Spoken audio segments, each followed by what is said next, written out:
Recuerda darle like, suscribirte y activar la campanita. ¿Conoce usted la historia de un río?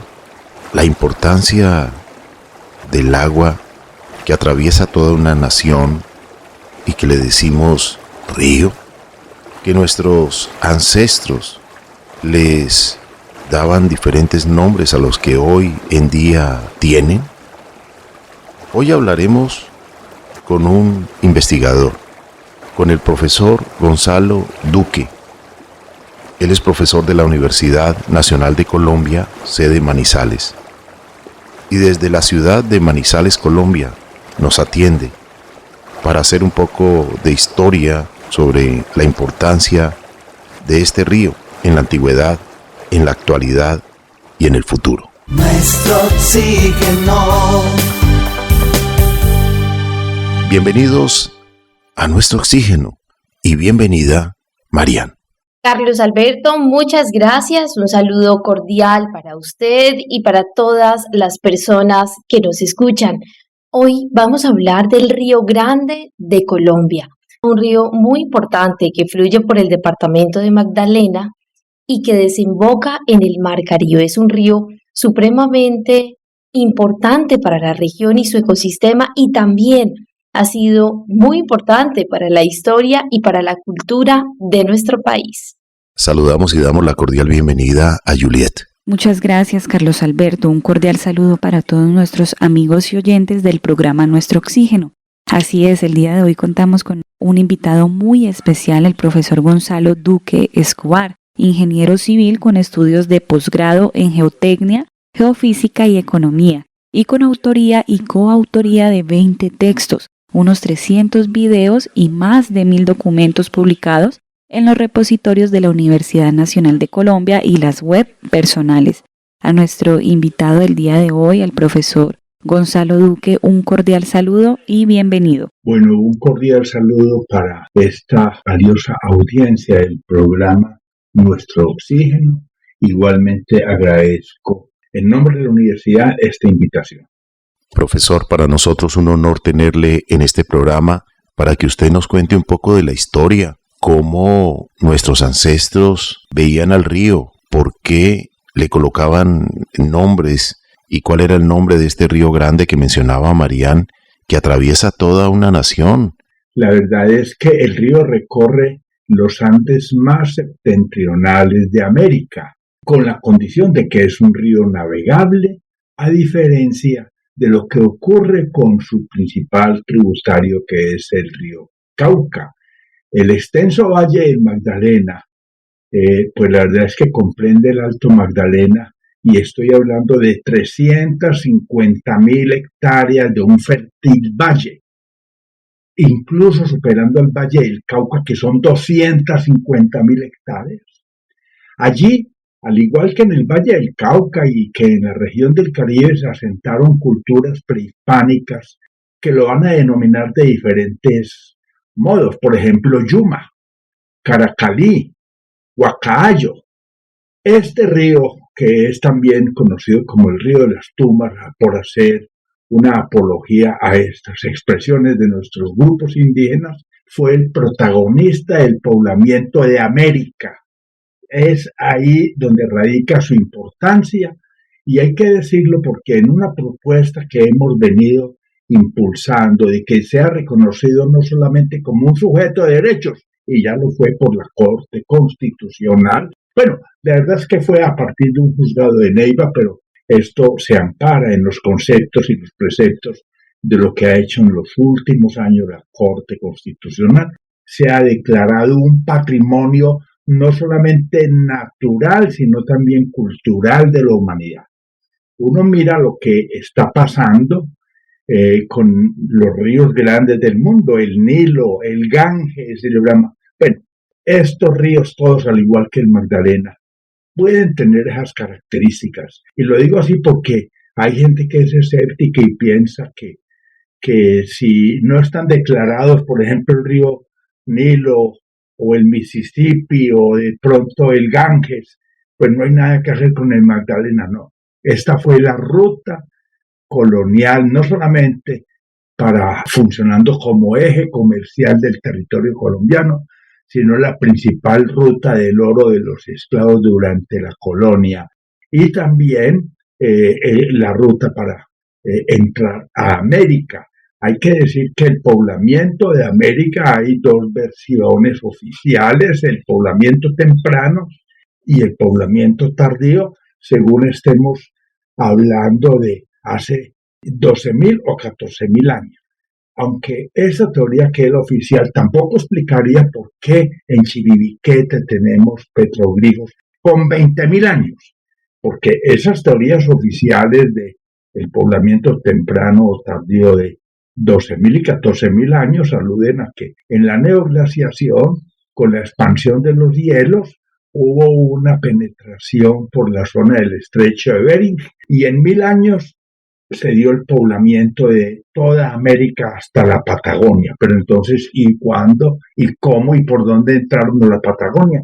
A Chiribiquete. Yo pienso que todavía estamos muy crudos para entender la importancia de corrientes fundamentales como el río Magdalena e incluso todo el drenaje del Amazonas para poder explicar fenómenos como Chiribiquete.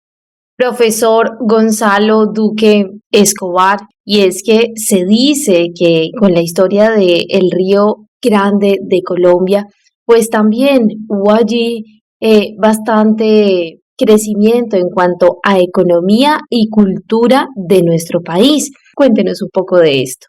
Para poder entender la importancia del río hay que empezar por la historia de los champanes. Los indígenas pues tenían sus canoas y así todo en América se estableció la navegación con champanes a lo largo del río Magdalena.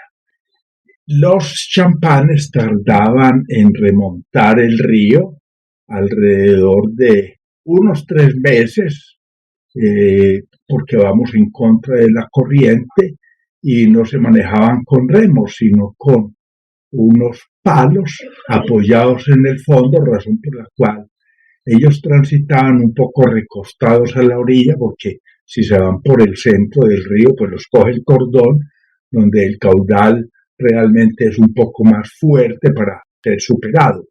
Y iban alrededor de 10 o 12 personas que estaban empujando contra el fondo del río el champán. Ese viaje pues era largo e incómodo, había que hacer estaciones, había además un cocinero también, hay que decirlo ahí en el champán y se le prestaban los servicios a las personas que venían ahí. Pues el río realmente, navegado de este modo, va a ser superado después por los vapores, y los vapores en el Magdalena tienen entonces una historia compleja y completa que contarnos a nosotros. Podríamos decir, por ejemplo, hablando de vapores, que estas embarcaciones redujeron el tiempo, básicamente soportado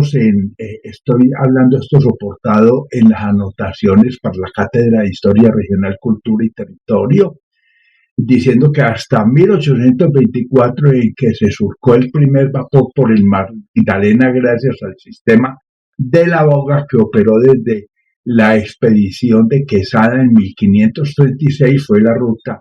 El Magdalena sirvió como ruta para la Nueva Granada y operó hasta 1824 en el alba de la República, porque el gobierno de Colombia, con la vicepresidencia de Santander, concesionó por 20 años el río a un alemán, Juan Bernardo Elbers, quien introdujo esos vapores, pero los vapores que trajo inicialmente eran inapropiados y no pudieron lograr resultado alguno durante 6 años, razón por la cual Bolívar le revoca los derechos, y como referente en 1650 se había construido el canal del dique entre Calamar y Cartagena a lo largo de 115 kilómetros, y eso realmente expresa qué está pasando. Resulta que América era un proyecto de los españoles soportado en La Plata. la plata de México y la plata que tenemos nosotros en Sudamérica, en la región de Bolivia. Pero resulta que no esperaban lo del oro. Y llega un momento en el siglo XVII donde la mina más grande del mundo es Quiebralomo. Y entonces, Quiebralomo es en Río Sucio, Caldas. Entonces se fortifica Cartagena porque y se construye el canal del dique, porque el oro hay que llevarlo hasta Centroamérica, a las Antillas, particularmente a Cuba, para pagar los servicios, o porque se pagaban los servicios de la Armada, y la Armada española llevaba todos los productos hasta Europa, y razón por la cual en las Antillas se va a tener un poblamiento de comunidades holandesas, francesas e ingleses que van a actuar como piratas tratando de asaltar estas embarcaciones. La situación era un poco complicada. Lo que estoy diciendo entonces acá es que en América había una circunstancia particular, y era que no podíamos tener transformación de materias primas ni comercio entre los virreinatos, sino que todo que se extraen materias primas a España y se comerciara solamente con España, y se hiciera uso de la Armada para proteger esos despachos. Eso, por supuesto, va a condicionar a que el Magdalena sea la ruta para poder sacar el oro, pero va a concentrarse todo no en Barranquilla, sino en la zona de Cartagena, porque ahí sigue la navegación por carabelas. Las carabelas son las primeras embarcaciones que se preparan para poder entrar a los océanos, y esas carabelas pues venían desde 1500, finales de 1400. Antes no se podía navegar sino por cabotaje. Entonces, con el desarrollo de las carabelas, España se ha vuelto la primera potencia mundial. Ya después va a ser suplantada por Inglaterra. Profesor, usted nos decía que este río Magdalena, que antiguamente nuestros ancestros le llamaban Yuma, Caracalí o Guayajayo, pues es el protagonista del poblamiento de América y también la principal ruta del oro. ¿Cómo los españoles aprenden de nuestros ancestros para navegar este gran río? Bueno, la verdad es que al ver la historia de los champanes y vapores por el Magdalena y la problemática socioambiental de la hidrovía navegable, unos 908 kilómetros, que es lo que se transita desde el Caribe hasta Honda, y 400 más que se podrían extender desde Honda hasta el Huila. Durante la colonia, los virreinatos en América estuvieron condenados por el Imperio Español a una actividad solo extractivista para exportar materias primas a España, prohibiendo transformar y comercializar los productos entre sí y con terceros. Esa política se tradujo entonces en un retroceso de las fuerzas productivas y en el desaprovechamiento de la región andina de Colombia. Pero entonces este río, llamado también Cariguaña por los indígenas locales, descubierto por Rodrigo de Bastías el 22 de marzo de 1501, según unos historiadores, o el 1 de abril del mismo año, según otros, cuando acompañado de Juan de la Cosa como piloto conocedor de estos derroteros, penetraron la desembocadura del Magdalena. Por allí entraron, además de piraguas caribes, bergantines y carabelas de españoles en busca de abastecimiento agrícola y minero y de lugares para asentarse y proclamar el dominio sobre estas tierras. En 1552, el rey Carlos I dictó una célula real dirigida al oidor Melchor Pérez de Arteaga y a los gobiernos y justicias de Cartagena y Santa Marta para que organicen la navegación por el río, permitiéndole a los nativos bogar libremente en sus canoas y pagarle lo que estipulen por los transportes que efectuasen. 7 años más tarde se sacó la licitación en Santa Fe, el primer contrato de navegación en el río Magdalena, y en 1560, con la inventiva de Alonso de Olaya y Hernando Alcocer, se construyeron los bongos o champanes que comenzaron a navegar en forma regular hacia el año de 1564, porque los indígenas pues tenían las canoas y hay que contar una anécdota bien curiosa. Cuando Gonzalo Jiménez de Quesada penetra por el Magdalena simultáneamente, Nicolás de Federman viene de Venezuela y Belalcázar viene de la zona del Perú y vamos a tener un encuentro en Santa Fe y ahí se va a tener la primera visión del territorio colombiano. Pero aquí lo curioso es que Gonzalo Jiménez de Quesada, que entró por el Magdalena, llegó a las montañas de Opón y se demoró varios meses en esas canoitas indígenas. Entonces él veía esa ruta larguísima, y cuando llegó al Magdalena Medio, ahí al frente del Opón, vio esas montañitas y como en Europa todo es plano, eso lo veía enorme, esas montañas, y va a llegar a Santa Fe y se va a tener el encuentro de los tres conquistadores y describiendo el territorio, Jiménez de Quesada lo deforma porque es como con el tránsito que hizo hasta el Magdalena Medio, pensó que la distancia recorrida hubiera sido como hasta el Huila, es de ese tamaño. Esa es una nota histórica al encuentro de los tres conquistadores en el altiplano en Santa Fe, porque es la primera visión que hay del territorio y entonces se va a deformar por las dificultades que tiene el río Magdalena. Además, en 1552 el rey Carlos había dictado esa cédula real dirigida al oidor Melchor Pérez de Arteaga y a los gobernadores y gobiernos de Cartagena y Santa Marta, como lo hemos dicho, para que organicen la navegación por el río, permitiéndole a los nativos entonces la navegación libre en sus propias canoas, pero pagándole lo que les debían de haber pagado.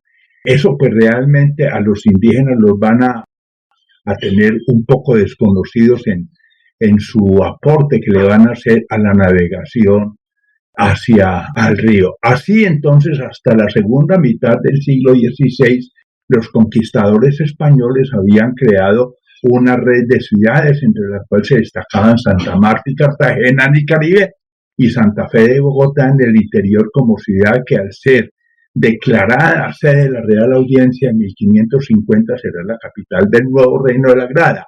Comestibles, enseres y viajeros procedentes de España que llegaban a Cartagena y Santa Marta con destinos a Santa Fe recurrieron entonces al río Magdalena como la vía que articuló dichas ciudades con una extensión estimada en más de 200 leguas con los funcionarios reales, que son los 908 kilómetros que mencionábamos ahora.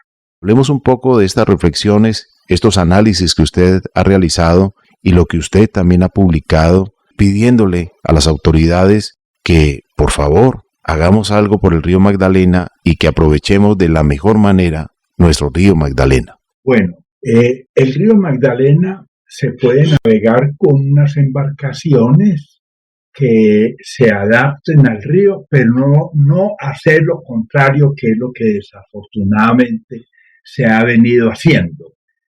Prácticamente el 90% de la carga que se ha movilizado por el río históricamente, digamos desde mediados del siglo XX, ha sido hidrocarburos. Estos hidrocarburos van con destino a Cartagena porque allá están las refinerías y no a Barranquilla. Yo diría que la puerta de Colombia es Barranquilla porque la ruta para el acceso al país sigue siendo el río Magdalena.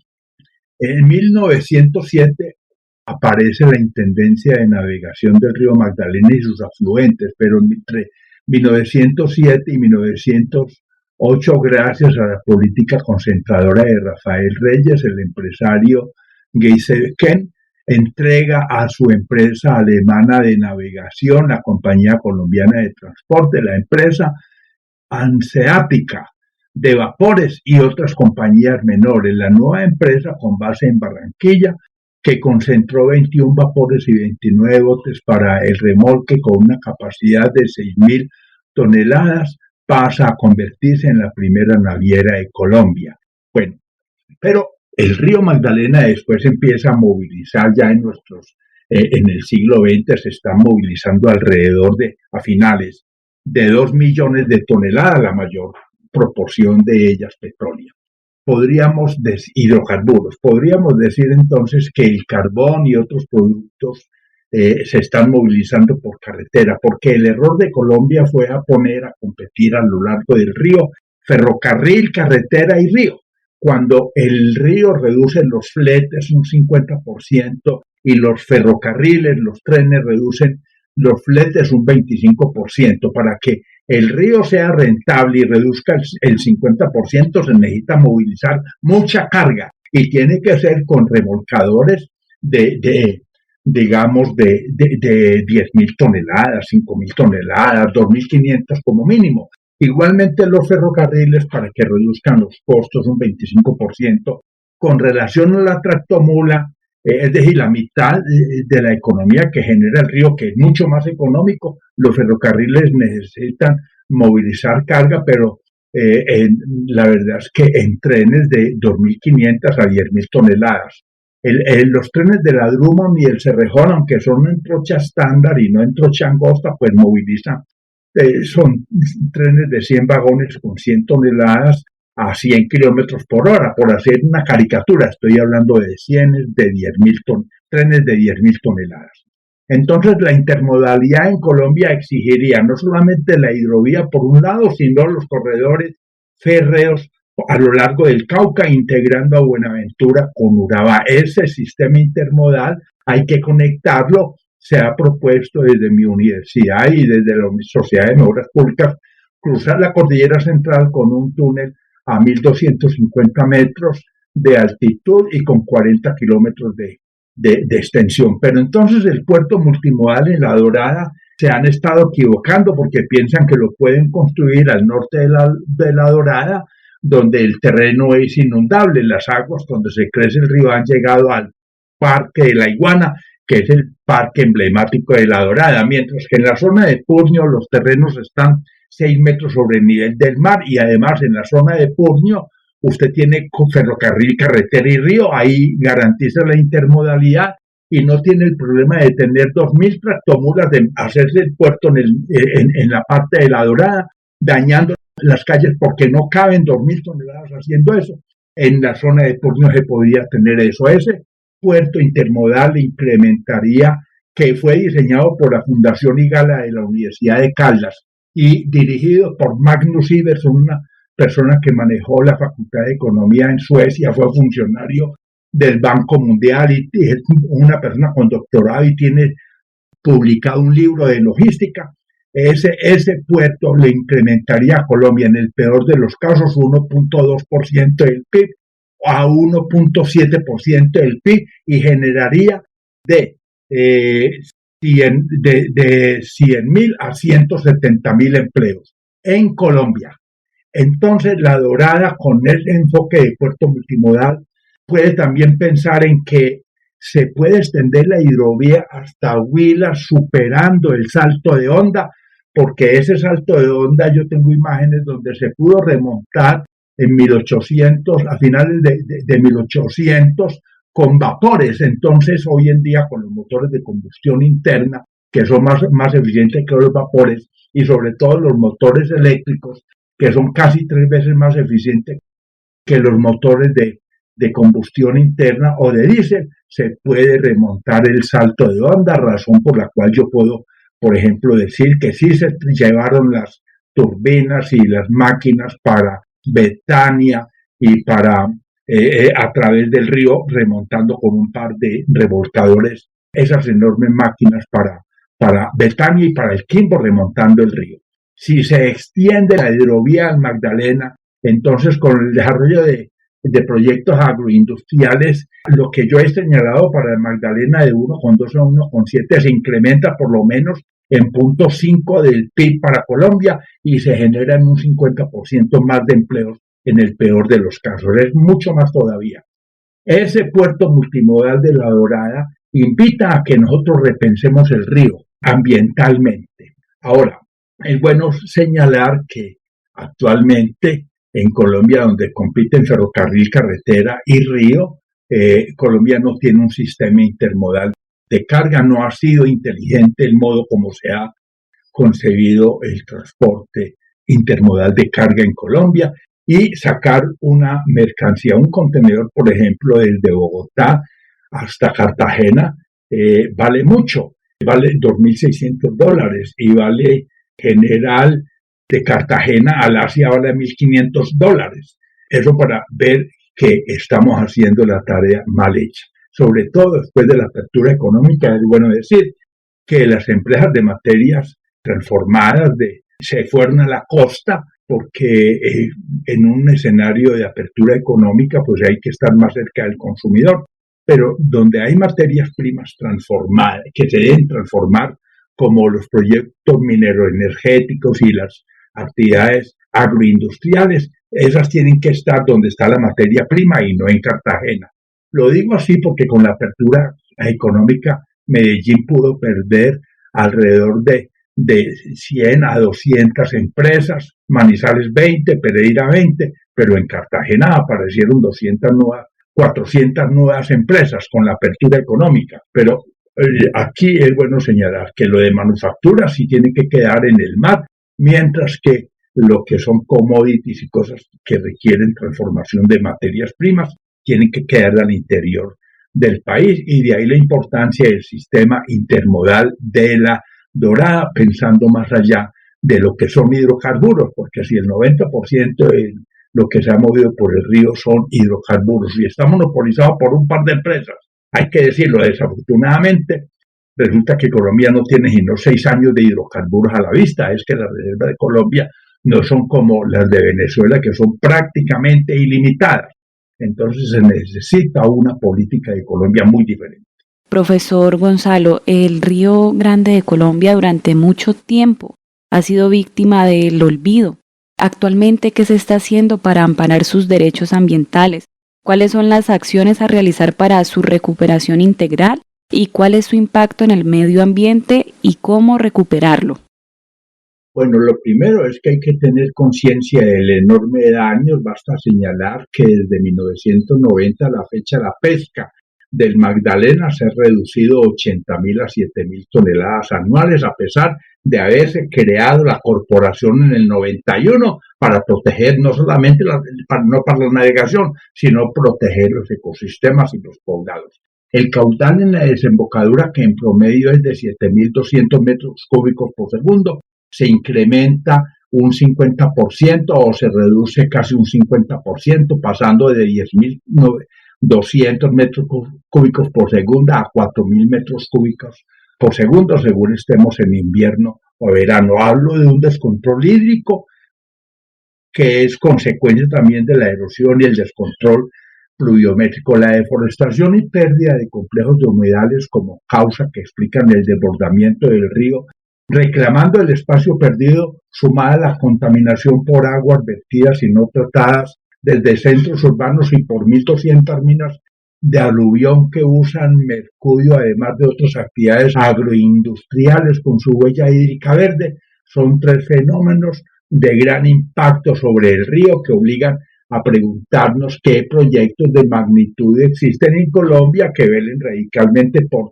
los derechos bioculturales de este territorio, la fauna y la flora, al igual que los poblados que ayer eran puertos y hábitats de comunidades de pescadores de la cuenca Magdalena-Cauca y que han debido a abandonar sus oficios, han visto las consecuencias del desarrollo industrial en Colombia, surgido a principios del siglo XX, afectando su ecosistema.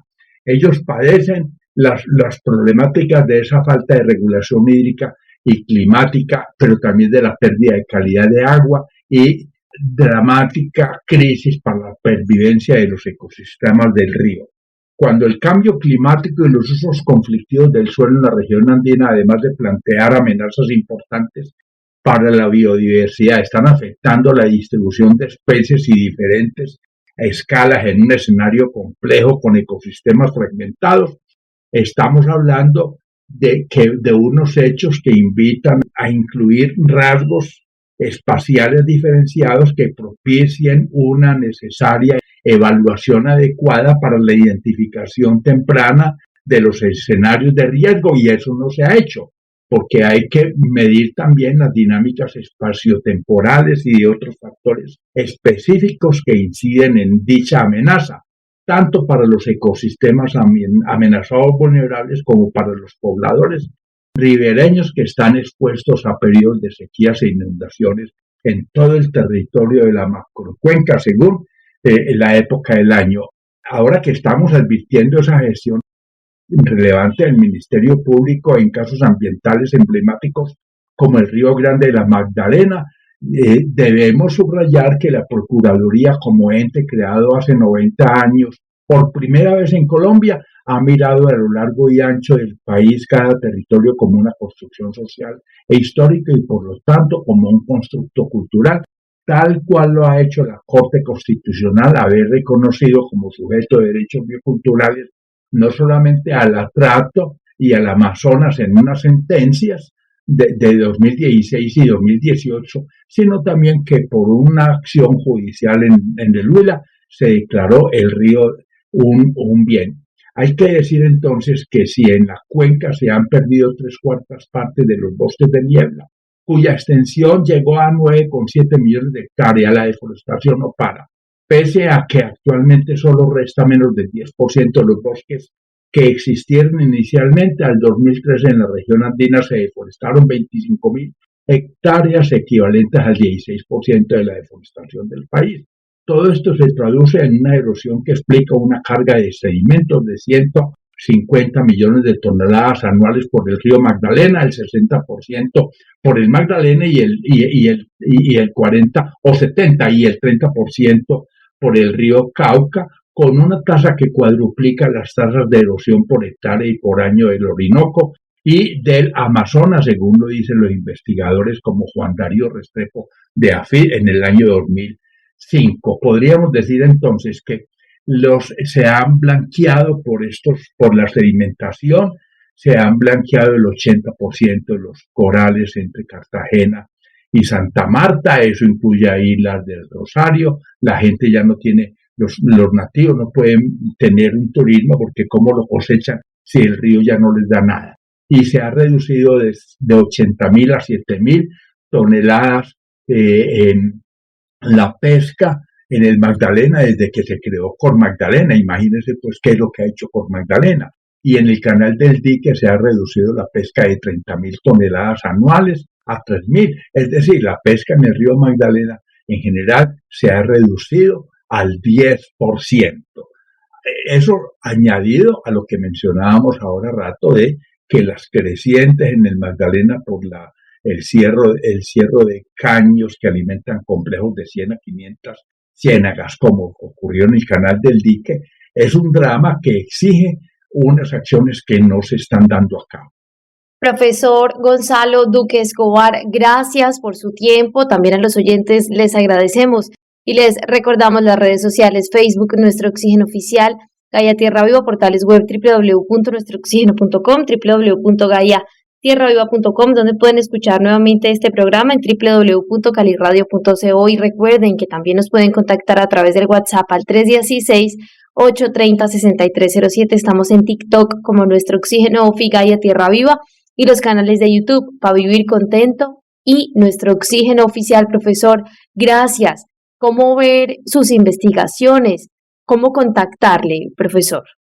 Bueno, se puede poner en internet por Google producción académica y libros de Gonzalo Duque Escobar. Van a encontrar ustedes ahí mis 20 libros y más de 1.000 publicaciones que tengo en varios repositorios, son como 1.300 o algo así, o 1.200, no recuerdo. Pero ahí pueden encontrar, y metido en la lista usted puede poner Magdalena y va a encontrar alrededor de 20 artículos o publicaciones que yo tengo sobre el río Magdalena, poniendo Río Grande o Magdalena o cosas similares. Profesor Gonzalo Duque, muchas gracias. Lo mejor de lo mejor para usted siempre, y gracias por su generosidad de compartirnos hoy un poco de historia, un poco de reflexiones, de investigación, y al mismo tiempo esta petición que sale desde su corazón, conociendo la importancia del río Grande, del río Yuma o Guacajayo, o como le llamaban nuestros ancestros, al río Magdalena. Gracias. Lo mejor de lo mejor para usted siempre. Usted, Carlos Alberto, igualmente a Mariana y a Juliet, por este espacio que lo recibo en nombre de la Universidad Nacional de Colombia. Sigamos conociendo un poco más de la historia, al mismo tiempo apreciando de la mejor manera nuestros ríos, los afluentes que desembocan siempre en el gran río, y que el gran río, si no lo contaminamos, pues va a llegar al mar, y el mar recibirá todas las atenciones, toda la amabilidad que nosotros tengamos con el río. Recuerda que si quieres escuchar más contenido como este, educativo, debes darle like, suscribirte y activar la campanita para que te lleguen todas las notificaciones.